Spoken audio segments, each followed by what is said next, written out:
60 বছর, অথচ এখনো প্রতিদিন বিড়ি সিগারেট খাইতেছেন। আপনি কিন্তু বাড়াবাড়ি করছেন। 60 বছর বয়স হয়ে গেছে, আজও বিড়ি সিগারেট ছাড়বার সময় হয় নাই। 60 বছর এখনো কিস্তি নেন, এখনো সুদ খান, এখনো ওজনে কম দেন, এখনো মিথ্যা বলতেছেন, এখনো অন্যের সম্পদ ফিরাই দিচ্ছেন না। আয় হায় নাফরমান বুড়া, আজও তোমার কবরে যাওয়ার সময় হয় নাই চাচা। আপনি জানেন এই জমিটা আপনার না, আপনি জানেন আপনি গায়ের জোরে, ক্ষমতার জোরে 2 নম্বরই সিটারি কইরা দলিলের মায়ের ফেস দিয়া আপনি নিয়ে আনিছেন, কিন্তু আপনার কলিজা তো জানে এটা আপনার না। কথা বলেন না কেন? আপনি আজকে কত বছর ধরে বোন, আপন বোন আজকে 30 বছর 20 বছর ধরে আপন রক্তের বোন কাঁদে, বাপ মারা গেছে আজকে 30 বছর হয়।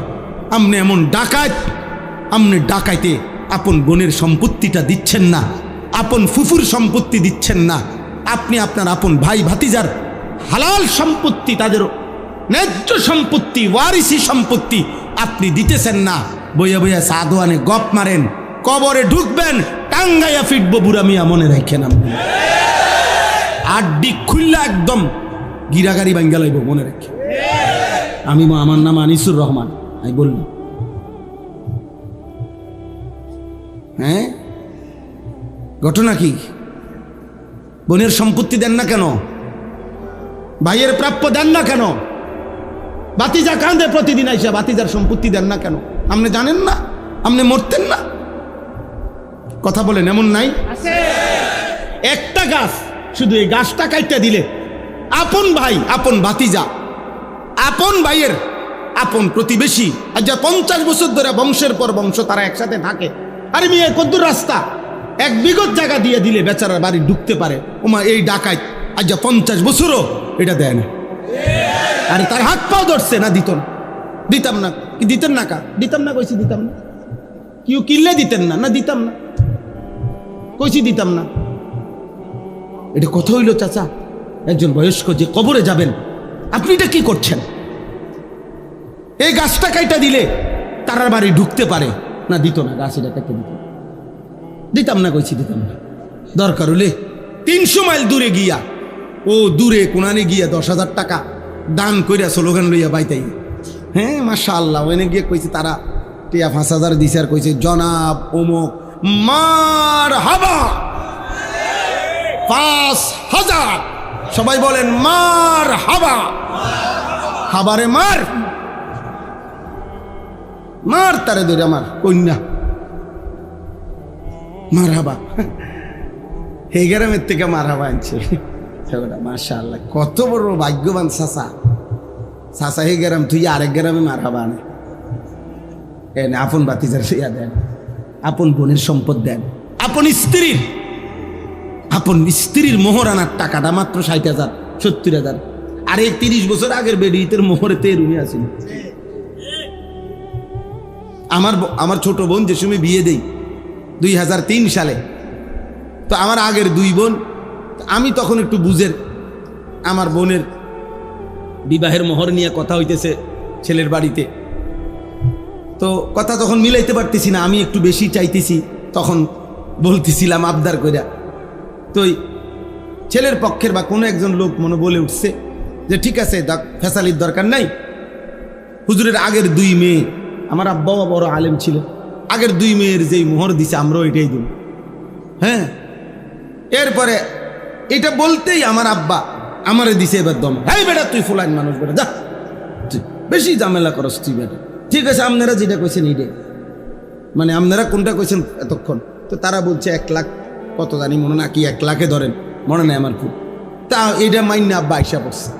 তা আমি আইসা বাসার মধ্যে মনটা খারাপ, যে আমারও ধমকও দিল আর আমার বোনের সমানও তো হইতে দিল না।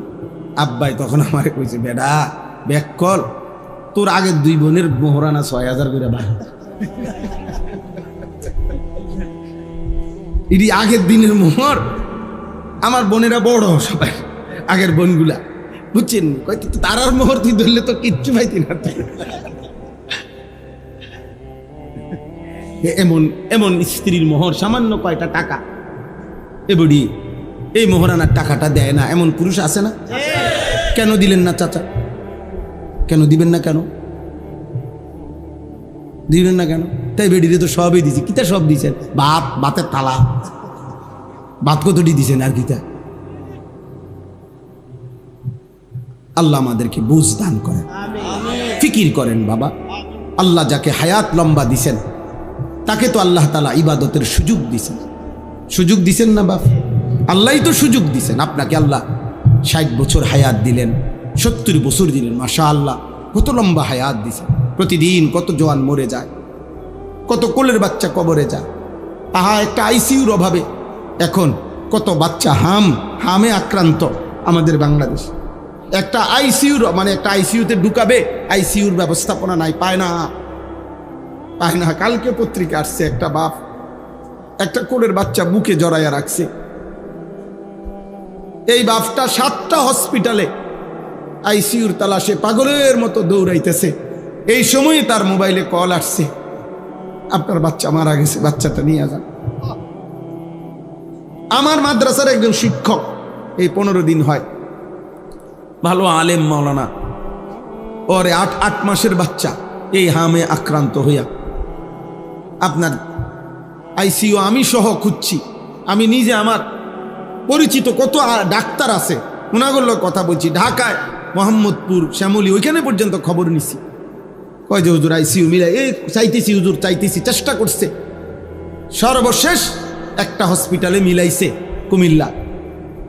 আপনার বিশ্বাস করেন, বাচ্চাটাকে এরকম ঘরটা, এই যে ঘর, এটা দেখা যায় হসপিটাল, এখান পর্যন্ত আনছে। মানে এখন শুধু নামাবে, এই সময় বাচ্চাটা মারা গেছে। মানে আর ঢুকাইতে পারছে না।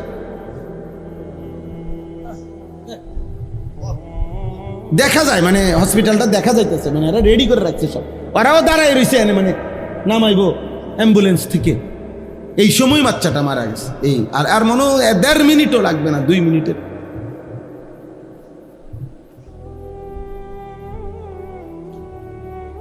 দোস্ত আমার, বন্ধু আমার, আল্লাহকে ছেড়ে দিলে লাভ কি? আল্লাহকে ভুলে গেলে লাভ কি? আল্লাহকে ভুলে পেলাম কি? নামাজ না পড়ে আমাদের জীবনের অর্জন কি? জিন্দিগির সব অর্জন তো আল্লাহর থেকে আসে, আর তিনি আমার জন্য নামাজ ফরজ করেছেন।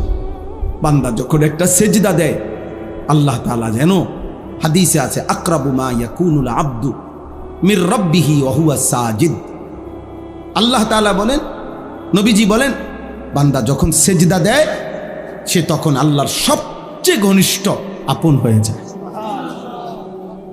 সুবহানাল্লাহ একবার পড়লো সওয়াব, 1 লক্ষ বার পড়লো সওয়াব। তো কাজেই আল্লাহর কথা একবার বলতে পারে, 1 মিনিট বলতে পারলাম, এটা তো নেকি। 1 ঘন্টা বললাম, তা তো নেকি। এখানে লসের কিছু নেই, এটা পুরাটাই লাভের প্রজেক্ট। পুরা প্রজেক্টটাই কিসের? লাভের প্রজেক্ট, লসের কিছু নেই।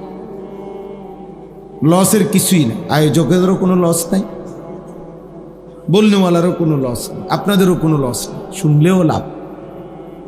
আমল করা পৃথক একটি হুকুম, আল্লাহর কথা শোনা এটাও একটা আমল। আমল করা এটাও একটা আমল। মানে আল্লাহ তাআলা যেমন আমাদেরকে আমল করতে বলছে, তেমন আল্লাহর কথা শুনতেও বলছে। তাহলে আল্লাহর কথা যে আমি শুনতেছি, এইটাও একটা আমল করতেছি। ফাসতামিউ লাহু ওয়া আনসিতু, এটা স্পষ্ট কোরআনের আয়াত। আল্লাহ তাআলা বলছেন, কোরআন যখন পড়া হয়, বলা হয়, তোমরা মনোযোগ দিয়ে শোনো এবং চুপ থাকো। এই 2 জিনিস জরুরি। মনোযোগ দিয়ে শুনো, চুপ থাকো। আনসিতু অর্থ চুপ থাকো। লাআল্লাকুম তুরহামুন, আল্লাহ বলেন এতে অবশ্যই তোমাদের উপরে রহমত বর্ষিত হবে। তাইলে সোজা হিসাব, কেউ যদি মনোযোগ দিয়ে শুনে এবং চুপ থাকে, নিশ্চিত তার উপরে আল্লাহর রহমত। ওই যে ভাই গেঞ্জিওয়ালা ভাই বাইরে ভিডিও করলে ভালো হয়। কোনো অটো, সিএনজি, চশমাওয়ালা ভাই বাইরে কোথাও গিয়ে ছবি তোলে, নিরিবিলি অন্ধকারের মধ্যে একা একা ছবি ওঠে, ভালো হবে ভাইয়া।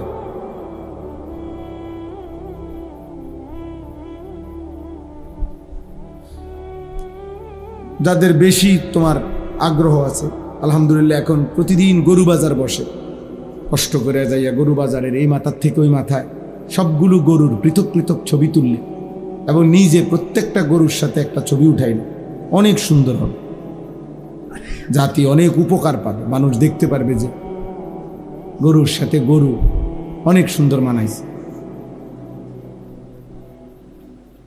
আমি বিভিন্ন প্রস্তাব দিলাম, সিএনজির সাথে উঠাইতে পারি, অটো, গরু, ছাগল।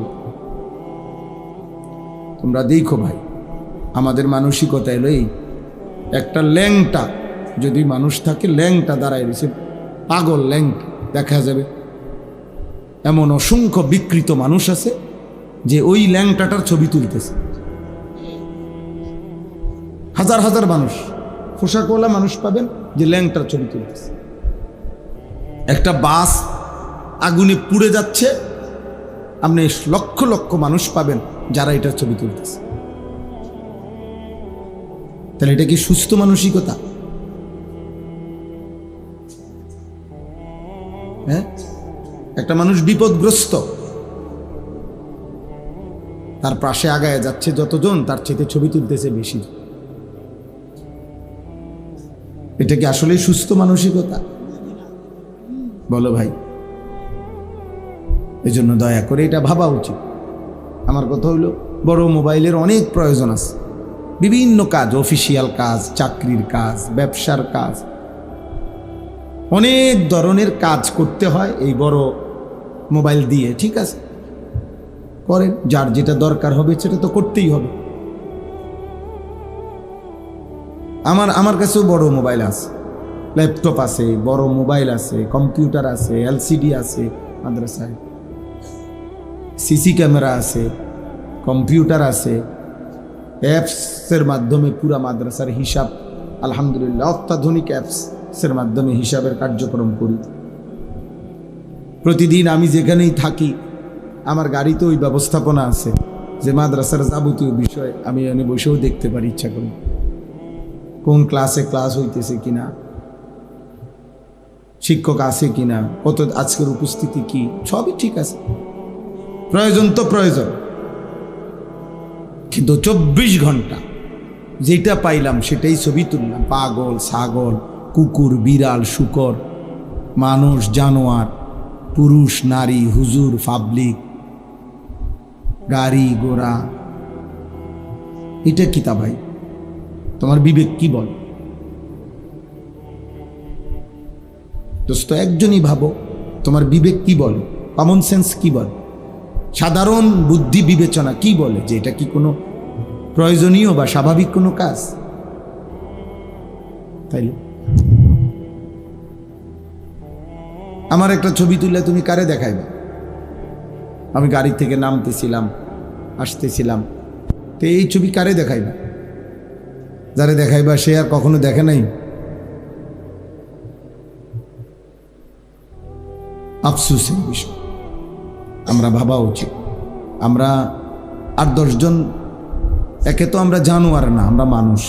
দ্বিতীয়ত আমরা আর 10 জন মানুষের মতন, আমরা মুসলমান। আমাদের একটু ব্যক্তিত্ব আছে, স্বাতন্ত্রতা আছে,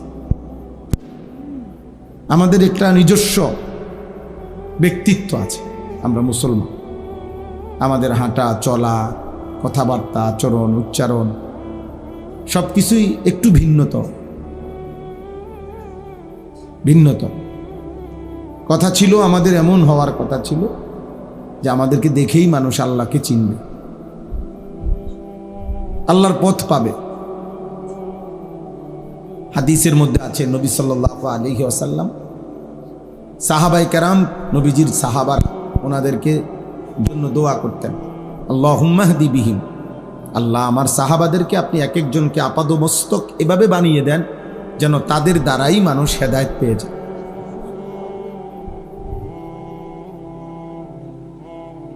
রাসূলুল্লাহ সাল্লাল্লাহু আলাইহি সাল্লাম হযরত মুআবিয়া রাদিয়াল্লাহু তাআলা আনহুর জন্য দোয়া করছেন, আল্লাহুম্মা জাআলহু হাদিয়ান মাহদিয়ান ওয়াহদি বিহি, আল্লাহ আমার এই সাহাবীকে হাদি, পথ প্রদর্শনকারী বানিয়ে দেন, এবং সে নিজেও যেন পথের উপরে থাকে এমন বানিয়ে দেন, এবং তাকে দেখেই মানুষ যেন হেদায়েত পায় এমন বানিয়ে দেন। এরকম বহু সাহাবীর কাছে জন্য নবী দোয়া করছেন। আমরা কিতাবে আজ পড়ছি আর রাসূলুল মুআল্লিম ওয়া আসালিবুহু ফিত তালিম, আরবি ভাষার একটা বিখ্যাত কিতাব। শেখ আব্দুল ফাত্তাহ আবু গুদ্দা রাহিমাহুল্লাহ উনি লিখছেন, ওই কিতাবে আছে আমাদের প্রিয় নবী সাল্লাল্লাহু আলাইহি সাল্লামের 23 বছরের জীবনে যদি একটি মুজিজাও না থাকতো, অলৌকিক কিছু নাও থাকতো, শুধু নবীজির সাহাবাদেরকে পৃথিবীবাসী যদি পরীক্ষা করে, যেই কোনো সাহাবীকে দেখেই প্রমাণিত হবে রাসূলুল্লাহ সাল্লাল্লাহু আলাইহি সাল্লামই হচ্ছেন সর্বশ্রেষ্ঠ নবী। কারণ যার হাতে এমন সুন্দর মানুষ তৈরি হয়েছে, এমন উত্তম মানুষ যার পবিত্র ছোঁয়ায় তৈরি হয়েছে, এটাই তার নবুয়তের শ্রেষ্ঠ প্রমাণ, এটাই তার নবুয়তের শ্রেষ্ঠ। আজকে আফসুস আব্বা, আজকে যদি ভিনদেশি কেউ এসে দেখতে চায় যে মুসলিম যুব সমাজ, আর আমরা যদি তোমাদেরকে দেখাই, আব্বা বলো না, অথবা সাহাবায়ে কেরাম কবর থেকে আইসা যদি জিজ্ঞাসা করে তোমাদের আমল তোমরা কি মেহনত করলা, চাই তোমাদের যুব সমাজ তোমরা দেখাও, তোমগরে দেখাইলে আমরা কিভাবে বুঝাবো যে মাথার চুল থেকে পায়ের নখ পর্যন্ত ইসলামের চিহ্ন কোথায়? বলো না ভাই। সারাদিনে এক ওয়াক্ত নামাজ পড়ো নাই যে, তাকে দেখাইয়া কেমনে প্রমাণ করব তুমি মুসলমান? এক বছরে যে কোনো দিন 5 ওয়াক্ত নামাজ পড়তে পারো নাই, তোমারে দিয়ে কেমনে প্রমাণ করব? কারে বুঝাবো তুমি মুসলমান? নবী সাল্লাল্লাহু আলাইহি সাল্লাম বলেছে, মান তারাকা সালাতাম মুতাআম্মিদান ফাকাদ কাফারা, ইচ্ছা করে যে নামাজ ছেড়ে দেয়, ফাকাদ কাফারা, সে কুফরি করল, কুফরি করল, ফাকাদ কাফারা। নবী সাল্লাল্লাহু আলাইহি সাল্লাম সাহাবীকে বলছে, লা তাতরুকিস সালাতা আবাদান, আমার সাহাবী কোনো দিন কখনোই জীবন যায় যাক নামাজ ছেড়ো না। আমি এই মাত্র কিতাবে পড়তেছি, মেরকাত, আরবিতে মোটা কিতাব পড়তেছিলাম, মেশকাতের সরা, গাড়িতে বসে বসে এখন দেখছি পড়তে পড়তে, এইখানে ঠিক মতো পড়তে পারতেছিলাম না। মাশাআল্লাহ, রাস্তা আলহামদুলিল্লাহ, আল্লাহ তাআলা এই রাস্তা থেকে আপনাদের হেফাজত করে, আল্লাহ যেন আমারও হেফাজত করে। তো এখানে লিখছে যে মূলত সালাত, এই যে নামাজ আমরা পড়ি, মূলত সালাত শব্দের মূল অর্থ হলো আগুনে পুরাইয়া বাঁকা কাঠ সোজা করা, এটার মূল অর্থ বাঁকা কাঠ সোজা করা। তো মূলত নামাজ যে ধারাবাহিক পড়ে, সে তার নফসের হারাম চাহিদা, মনের কুচাহিদা, এইটাকে পুরাইয়া আল্লাহর ইবাদতের উপরে, আল্লাহর বন্দিগির উপরে সোজা করে রাখে। প্রত্যেকটা নামাজের মাধ্যমে যেন সে নিজেকে পুরাইতেছে, অর্থাৎ মনের হারাম চাহিদা আগুনে যেন পুরাইতেছে, নিজেকে যেন সুন্দর বানাইতেছে। তো এই কিতাবে লিখছে, এভাবে ধারাবাহিক নামাজ পড়ে যে নিজেকে পুরাইয়া উত্তম বানায়, আশা করা যায় নিঃসন্দেহে জীবনভর যে নিজেরে পোড়াইল